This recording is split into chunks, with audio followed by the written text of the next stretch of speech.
Okay, so let's go into the frosted crystal bowls and also the polished, which has been called Empyrean bowls, and then alchemy bowls. So these two different types of mallets are the kind of preferred mallets for me. The silicone, really much better than was the suede. This is like the original kind of mallet. It comes with a lot of bowls and you buy one. And so the silicone gives it a nice smooth sound. Let's talk about some note progressions. And before we even do that, let's talk about, are your bowls in tune with each other? So that needing a tuner. And the phone is great. You go on the app store, find a tuner that can tell you the sense, C-E-N-T-S. iStrobo Soft is one I use. And there's other tuners out there that do show sense, but I know there's a lot of tuners that don't. Chromatic tuner is what you need because that will register all the notes. A guitar or bass tuner might leave out certain sharps and things like that. So when you're checking for the bowl to be in tune, it isn't necessarily whether it's in tune or not. It matters what is the tuning of that bowl. So if it's minus 10, when we say cents, then it's 10 cents flat of 440 hertz tuning. So that's the most common tuning. That's kind of just like what music you hear on the radio or whatever is tuned to. You can change that to 432 hertz, and then everything is just based off of that. You can change that to 444 hertz or whatever hertz you like. I kind of am in this little, and the other thing is let's say you're in 432 hertz. You might have your bowl at minus 30 or minus 40, and that's in the range. Minus 35 would be like exact. So when we want to say, so much precision and exactness, and like if this tuning is the best and it does this whatever claim it does, I do think there's a lot of interesting debate on that. I think the key thing is how are you feeling and hearing the sounds, and are they harmonic? So if you have a bowl that's plus 20, and all your stuff's plus 20 or plus 25 or in that range, it's going to sound great. And it just depends on where you're at with how specific you think those things matter. You could talk about planetary sounds, you could talk about earth frequency, so much that you can talk about. And I believe, of course, it matters. But again, it also, how much does it matter, and how much does it matter for your specific application? So once we know that bowls are in tune, then we think, what size bowls, what notes do I want to play? So I've gravitated towards A, B, E, C. I don't necessarily cover C, D, E, F, G, A, B, which is like the 7-note chakra set. I don't consider what's going on with the sounds, like as far as like, okay, I'm going to make sure I hit every chakra and I'm going to do specific things. I'm coming more from a side of like general awareness that yes, all the energy centers should be getting cleared or opened and aligned, and so much intense, amazing things. I mean, this isn't even describable. And so I tend to shy away a little bit from trying to describe it. I certainly don't want my clients kind of getting into their mental aspect about what's happening and what's going to happen and how this is affecting me.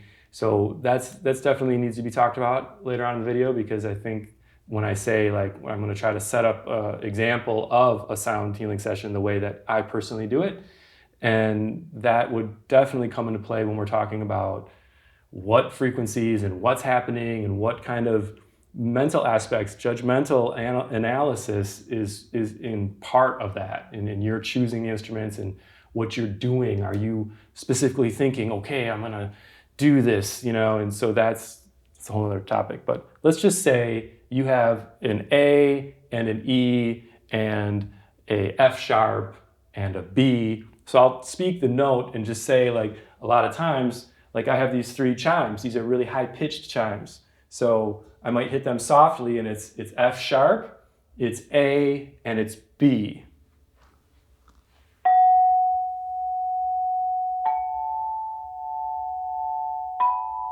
So they're ringing for a while. I might bring an A.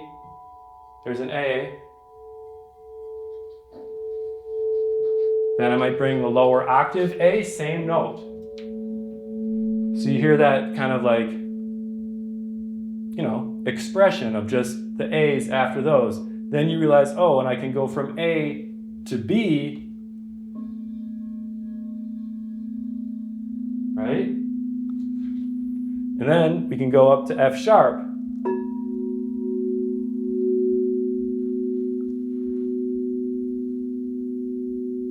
And you can, if you have a bigger F sharp, you go lower F sharp. So that's the octave, it's the same note, just like I did with this A, fourth octave, third octave, same note.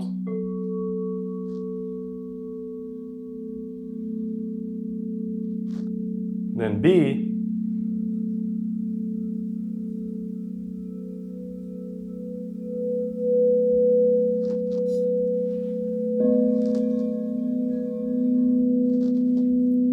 So again, the B and the B, that's the third and fourth octave B.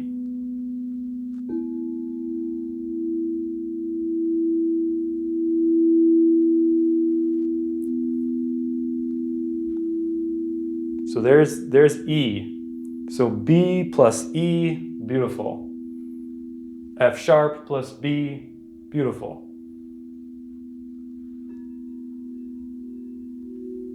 So the notes that I'm really working with here are A, B, E, F sharp. So these three notes, F sharp, A, and B. So now if you want to start to go in a different direction, once you've kind of played with those sort of that grouping of notes, because really they harmonize pretty well. The A and the B do not. You don't want to play A and B like simultaneously and try to make a harmonic there, but they can make movements between them like I've been doing.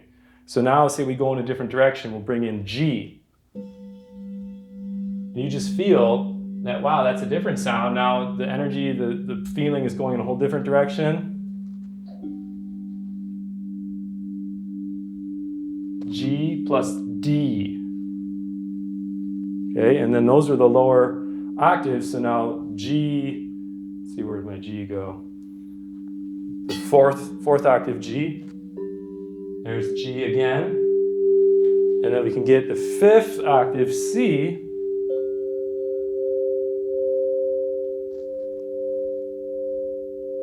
And then the fourth octave C. Which that's the note right there that most, starters, it's like that's the root chakra, the C note, which again is up for discussion. It's a lower sound. So in my mind, sounds and frequencies that literally vibrate my lower area of my body, I don't feel it up here, don't hear it so much up here, then I'm feeling like it's working down there. So even if it's say it's a G, which is your throat chakra, but say it's a giant G, that's a second octave G, right? Super deep sound. I tend to think that that's more of a root sound because it's a really low frequency. Just a thought. But regardless, we moved now into G, D, and then I added in C. So we're starting to just use different set of notes for a different kind of feeling in the music. So that's the idea. If you want to have some Frosted Bowl collection, having a C, a D, an E. I mean, it's great to have a lot of bowls, and sometimes I try to think, well, you don't need 7 bowls, and you really don't. So like, say you just need 3 bowls, you want to get 3. I like the lower sounds, personally. So like, you don't have to have the C be your lowest note. That's G. Okay, and that's a 14-inch G. Okay, so it's a third octave. So it's the same size as the C, and this is the C that most people use as their lowest bowl. Okay, so that being said, you might want to go down here as your lowest bowl and then move up from there. Instead of C, D, E, F, G, A, B as your 7-note set, you might start on the low G, and then have this next C be your next bowl, and then D. Okay? And then you might want the G again, because octave of sounds is beautiful. There's G. So again, I am so willing to do consultations and work one-on-one and discuss your personal preferences and see what you think and what you want to do with notes. And then we can transition now. We'll start to talk about the gongs. So bowls can accompany gongs. They can be kind of in tune. And again, you can use a tuner, the ice treble soft or whatever way you have that can tell you what something is, what its frequency is, what its note is. So this sound is certainly a mix of sounds because this specific gong has that kind of effect. The wind gong, the chow gong, the different gongs that are made in China, the different gongs that are made in Germany. This back here is a chow gong. So again, playing the gong, or at least having a really clear audio sample or a video of the gong that you might be purchasing or working with, you want to really listen and feel into how is it sounding, and are you going to be able to enjoy that and connect with that and feel like this is really providing a powerful part of what I'm doing. And so that's the fun of figuring out what instruments you're going to get. And I highly recommend never just ordering something and just saying, yeah, I just want a 30-inch chow gong, and they'll send it to you and you'll find out how it sounds when you get it. That's a risk. But it might sound great, you know. But the handmade gongs, which as far as I know, all gongs are handmade, tuned and hammered and created, they all sound different, and they'll have different overtones and different things. So you want to experiment with that. You want to find different mallets to create different sort of sounds on the gong. So that really gives this strong overtone because this is a harder mallet struck in the middle of the gong versus the more softer, larger mallet not struck in the middle, kind of can bring in this other washing sound. So they all are going to affect differently. The friction mallets where you rub the gong will totally make awesome different sounds as well. So we're not looking to really go into deep gong training here, but just trying to, again, help how you're going to learn to use whatever instrument you choose and how to know what it might mix with. So like I've, listened and tested this gong a lot, and it's in tune with B. So if I'm playing that gong and I hit a B,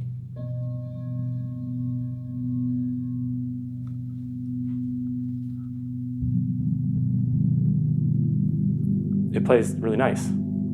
You could even add F sharp.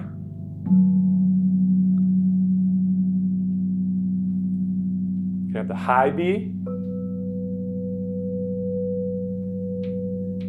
F sharp again.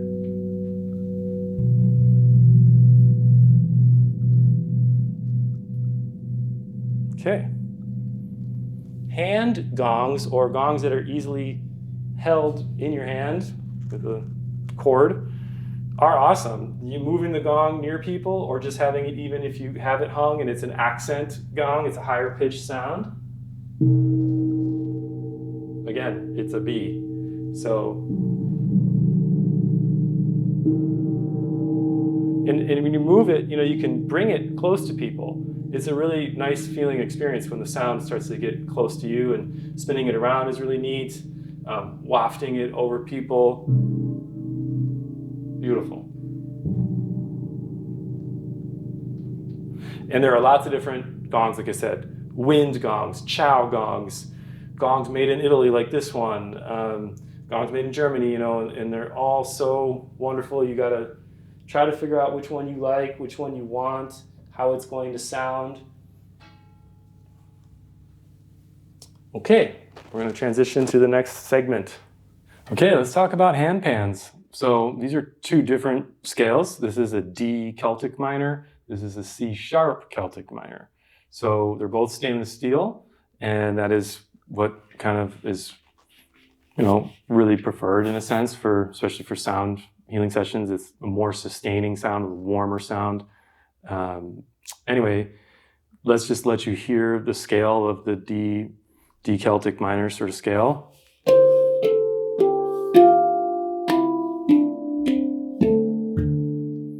So when, you're working with the handpan, you can definitely use the hands. You can also use the mallets, like I was talking about before. One thing that's definitely cool about the mallets is it makes a muted, kind of warmer sound.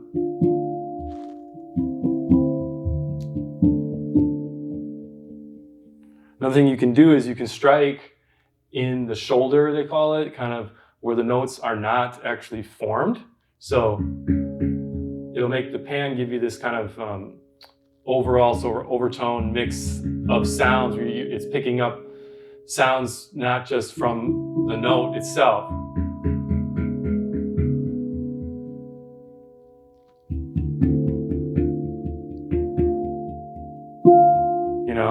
So anyway, using two notes together. It's beautiful. So just giving a quick little demo on how you might use the handpan in a less musical, kind of like playing a rhythm and going somewhere and doing music per se, versus just letting the sounds kind of wash through and it be a really subtle progression.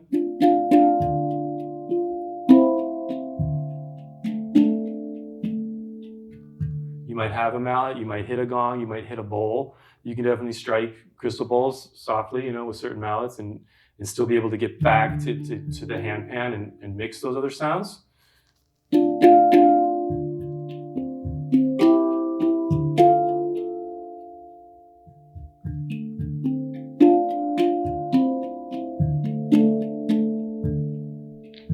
So that is just a little example on the D minor.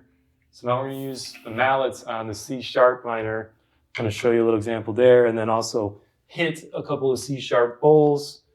And of course, when you have the mallets and you have the pan on the stand, you're just more, versatile. You can transition and add different things. You might even reach over.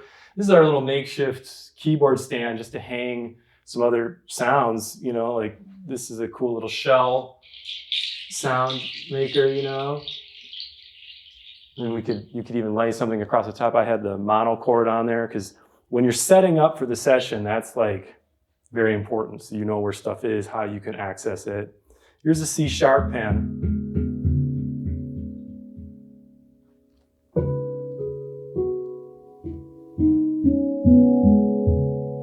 So that's kind of how it sounds.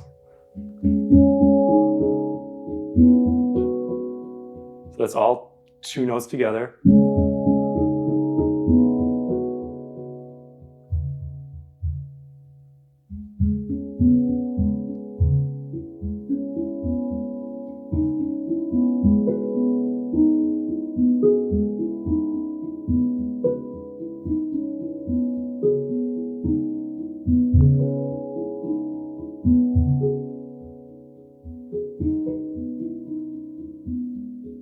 If you slow down and kind of start to just allow yourself to maybe transition, pick up a different mallet and still keep the pan making sounds.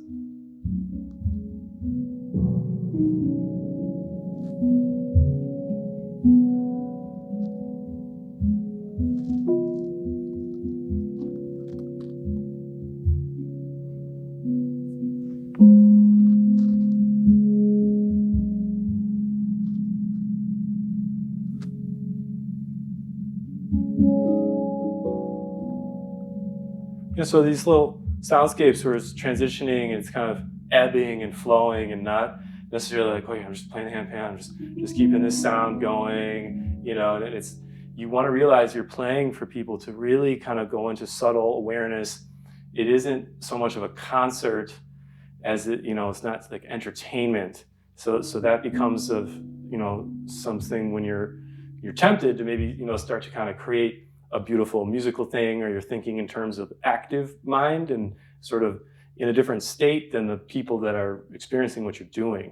And they are listening very closely. So like when you move around or you do anything, you always want to be aware, like, am I pulling people out of the experience? Am I doing anything that's kind of too quick, and that's just startling is no good, obviously.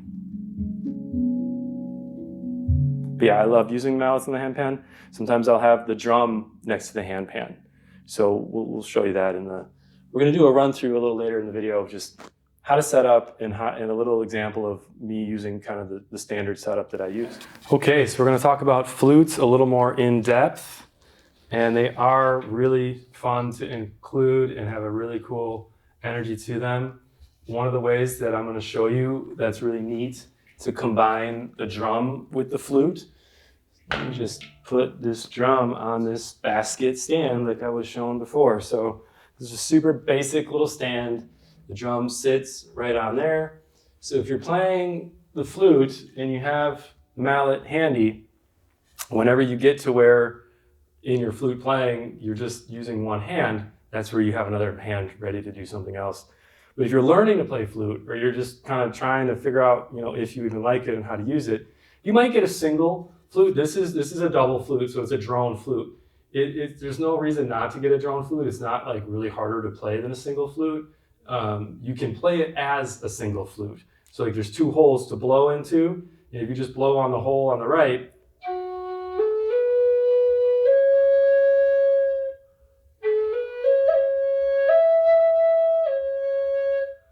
and I want to help people just play the simplest things, which is all I do. I'm not a flute player. It's just like, I'm not a professional flute player, and you don't have to be a professional of any instrument to do sound exploration, sound healing, sound meditation, because you want the sounds to be like slower and soothing and not like some really, really impressive musical demonstration, which of course could be, and that's still sound healing. I mean, it's a lot of discussion around these things, but I'm just saying, adding a flute or adding any instrument, even if you're not professional or really good at it, as long as you play simple, nice things, it sounds beautiful. So again, covering the holes. You got to make sure that the holes are completely covered. If you're curving your fingers and trying to use your fingertips, that's not the best approach. Keep your fingers more flat, cover the holes really well, blow steady. And if you blow a little weak or strong or whatever, you might get some different sound. You got to figure out how to just steady your breath. And like you can sometimes even adjust your breath during it to create more like feeling in the sound.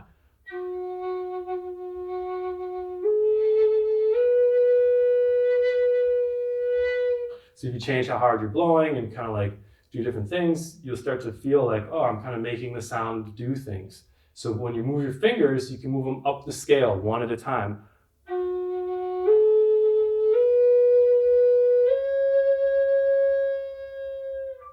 And like kind of fade out. Sounds good. Then you could add both the holes. This is why it's very smart to get a drone flute. It's not that much harder to play at all. Now you can add the other one.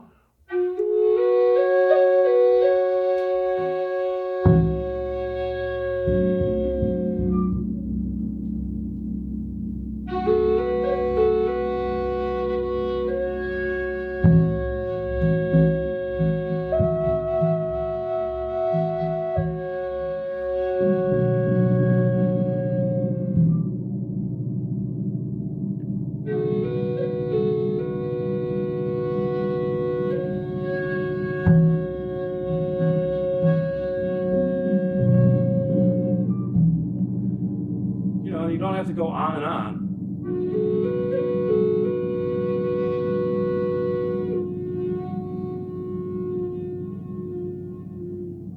That was your whole flute thing. Then you're into the drum. And some gongs. You can pick up the drum, start to move around.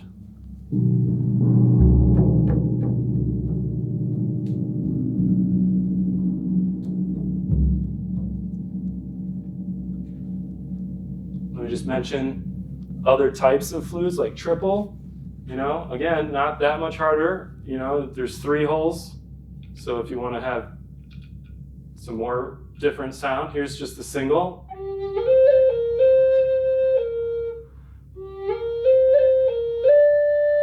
Then you go to double.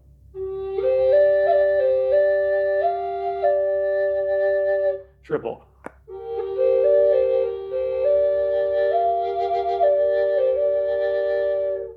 So that's it. Triple drone flute. Other types of drone flutes where it's kind of like 2 flutes split apart like that. Really beautiful. This one sounds so nice with E, because it's in E. I'm going to get a little E crystal bowl going.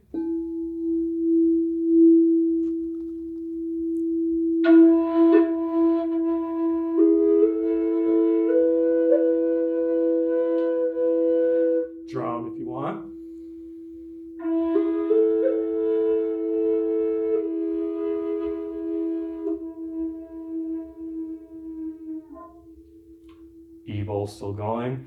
Mix an A.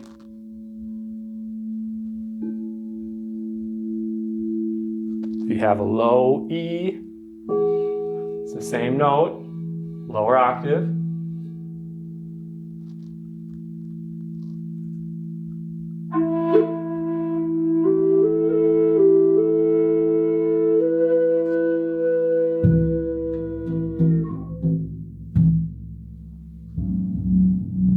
Same deal.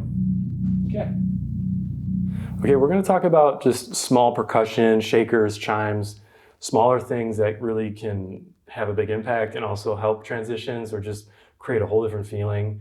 And you do gotta, with everything you do, you gotta be really careful and cautious and always making sure you're not just suddenly doing something. But the tingsha, I mentioned it earlier, and a way to control how you're playing the tingsha is to hold it like this, instead of like trying to just line them up and do that. You can do it any way, which way, but some people drop it on top. But if you really want to just be like, how hard do I want to hit these? You can hold it like that. And I'm going to show just combining it with the bar chime. I really love combining it with the really large bar chime that I have hanging up high there, and like, it's a huge cascade. But this certainly will work. I'll show you.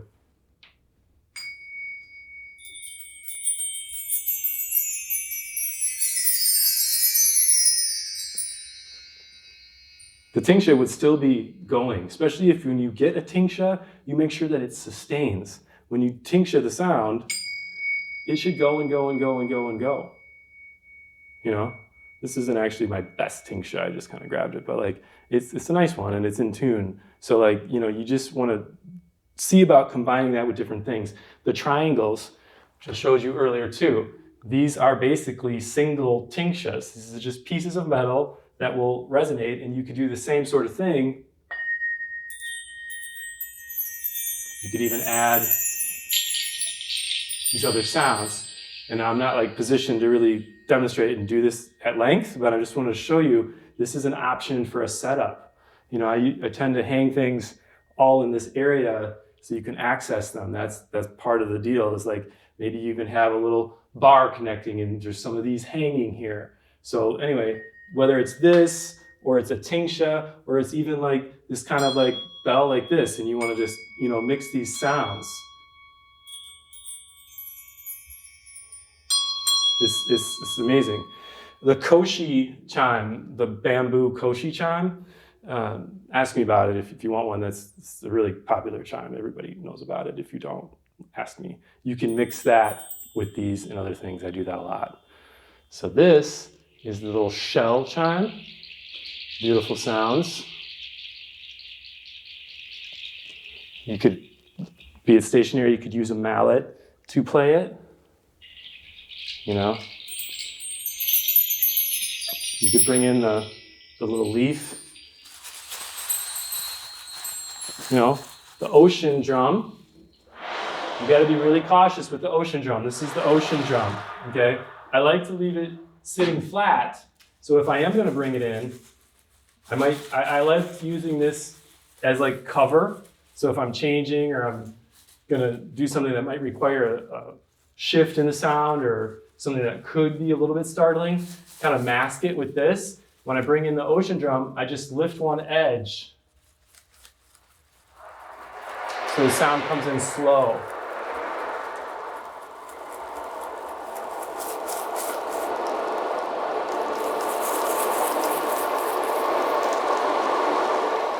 And the ocean drum really sounds good with other things.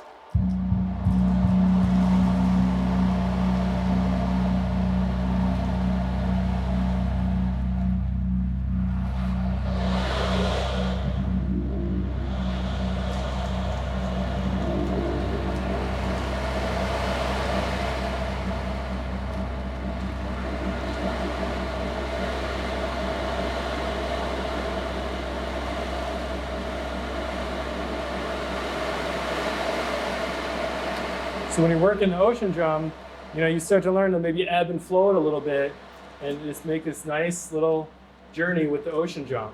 And like I have this wind wand going so that when I do stop the ocean drum, there isn't just this dead silence.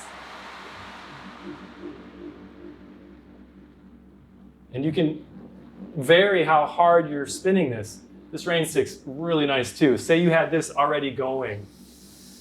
You can have that going. That's going to last 8 minutes. They make the bigger one, the blue one behind me, 20 minutes. And anyway, when you do add in the ocean or take it out, if that sound is already going, it doesn't sound like suddenly it brings people out of the experience as though like, oh, everything stopped.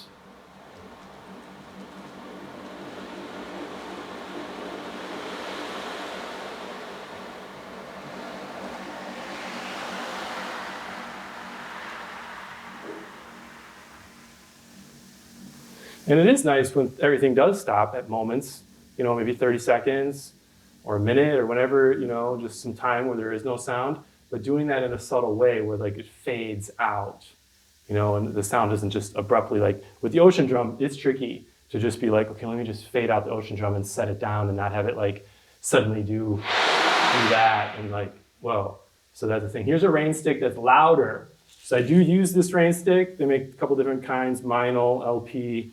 I use the Gongs with this rain stick. So this is a loud rain stick.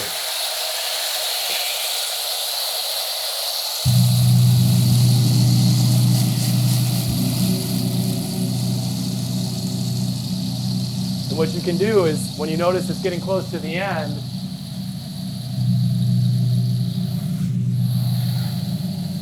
keep it going.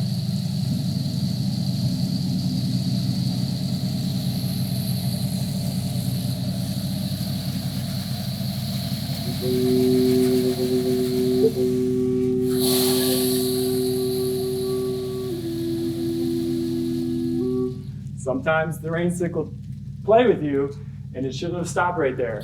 It just got caught up, and it should go for another 30 seconds or so. So sometimes, instruments won't perform perfectly. Every once in a while, hardly ever, this one might stop when it shouldn't, but that's pretty rare.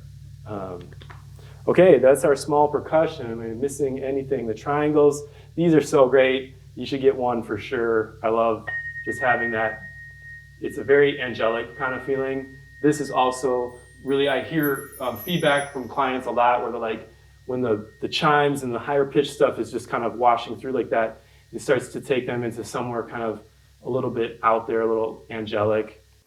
Okay, so here we are going to guide you through an actual kind of mini sound healing session. And before I begin that, I just want to make a few comments that are hopefully really helpful on how to set it up, how to actually have a really successful sort of space and make your clients comfortable. One of the first things I do is just go into the room, make sure it's clean, make sure I at least have a couple candles going. I think that's just really adds a certain energy, certain ambiance. And your mat that you're providing for them to lay on. I think that should be a cushy mat.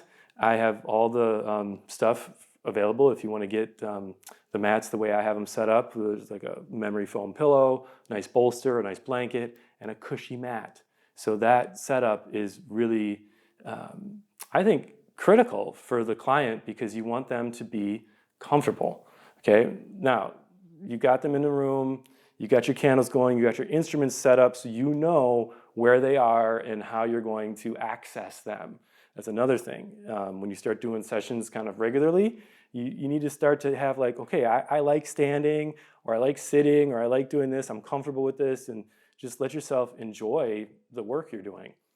Also, having a little Bluetooth speaker or even a pair of speakers so that when people are coming in or you're getting ready and it hasn't begun yet, just some really nice music playing, I think really kind of creates a certain entry. It helps people kind of get more into the space, and that's just a suggestion.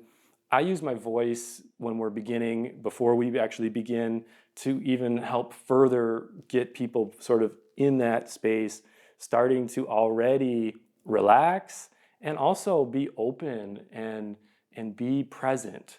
So with that, some of the suggestions I have like this whole little PDF that I send when people are working with me and I'm teaching about that stuff. Some of the key highlights from that is just helping everyone realize a few things before you start. And this is your own interpretation if you want to help them realize things or not. But maybe just realize that they have a heart beating. Maybe suggest putting a hand on the belly and another hand on the heart, realizing that power of your intention to just be with your body and appreciate your body, realize its intensity, its intelligence, and just kind of tune into that presence. And then another aspect I sometimes bring in, helping people realize that we're all life is learning. We're all going through experiences and realizing things and understanding, oh, that didn't go well. This person had hurt their feelings. I had my feelings hurt, all those things. And if you start to realize that that process is it's somehow acceptable, because it's painful and it's challenging and it's suffering and things, but it's part of what we're here for. So just guiding people into that awareness to maybe ease any sense of resentment, holding a grudge, feeling upset, feeling guilty and sad, or not loving themselves, thinking they're not good. This kind of stuff really clogs the deepening of the experience. So I think it's a really good prep, and it's sensitive in how you go about doing that.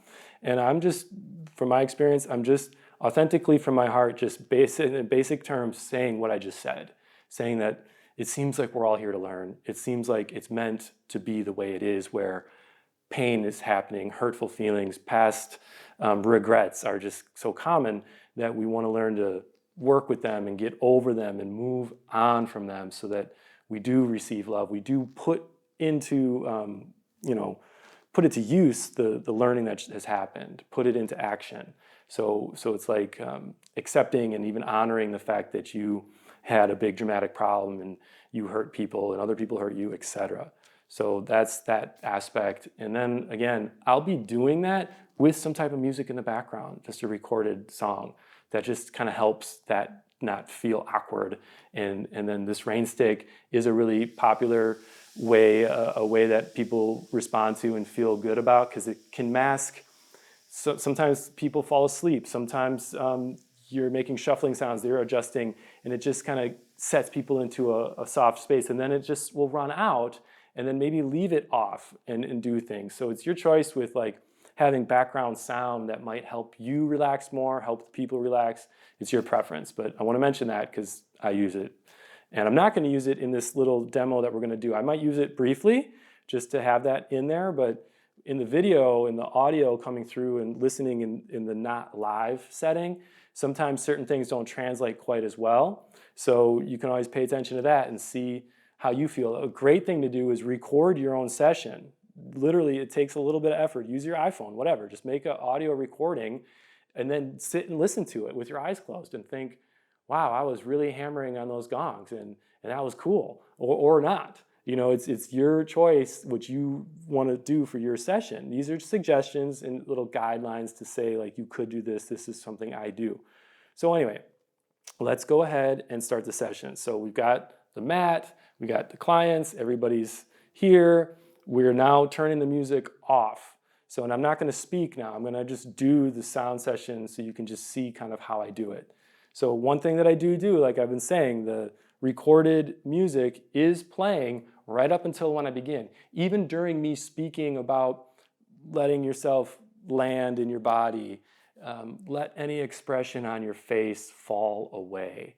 It is such a great little phrase to just remind people, and they'll literally shift. They'll literally relax with certain, it's like a cue. You're just kind of guiding them to do the next thing. So with that, once I've gone through that, sometimes I'll just add some nice mellow gong, like the lowest sound, not like I'm really hitting the gongs, but it's subtle. I definitely never start with any big sounds because I just want to like ease people in and make them listen close. So I'm just using some gong sounds and I'm turning off the music. In fact, you want to be super pro, fade out the music. You just turn the music off, it's like the music cut out. You turn down the volume, just slowly down, and then it's gone, and then you've got your gong sound going. Okay, so here we go. I'm going to stop talking. We're going to do the session.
Being so gentle with yourself,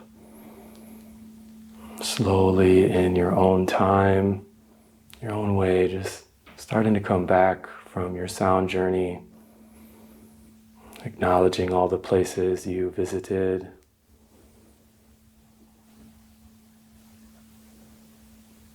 feeling refreshed, just resting here for a little while.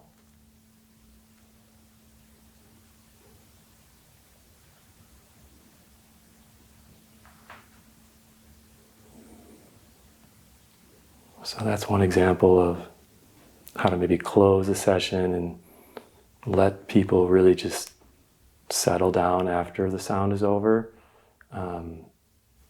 It can happen where people think it's over because the sound's over and they start kind of just getting up and stuff. So sometimes saying rest here or take your time, come back, feel that process.